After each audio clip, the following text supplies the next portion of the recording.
This is a voluntary association. So, for example, I took riflery certifications from the NRA in summer camp in about 1978. In the state of California, in fact. Would that disqualify me?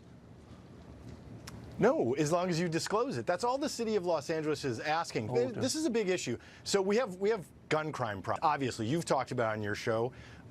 And the city of Los Angeles is trying to address this. We in California are finding that the NRA is doing things like blocking universal background checks or fighting against that. We see that as a reasonable step. So this is a way of putting political pressure, no question about it, on groups like the NRA. Well, it's a way of hey, suppressing free speech and punishing free association. So could we apply the same rules to the ACLU? The ACLU has, of course, argued on behalf of criminals for 100 years.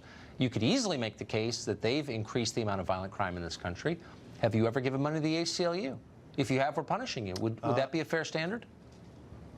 Yeah, I think if you're being punished is something different. All they're asking for how about is mandatory disclosure? Well, how about mandatory disclosure? You give money to Planned Parenthood kills people, literally kills people. Causes the leading cause of death of Americans, Planned Parenthood. Shouldn't we know? I mean, just disclosure, mandatory disclosure if you've given money to Planned Parenthood. Is that fair? I think this becomes fair game, though, right? So let's say the city of wherever, it does. I mean, you're making the logical point, which is if you're going to require, but cities have a long record of this. They do things like if you want to have a contract with us, 50% of the labor is going to be union labor. No, you're going to pay a minimum of $17 an hour. You can do a lot of stuff. No. I mean, you can make everyone wear a Viking hat if you wanted, or stand on one foot, or whatever. Should you? That's the question. Not should you do this?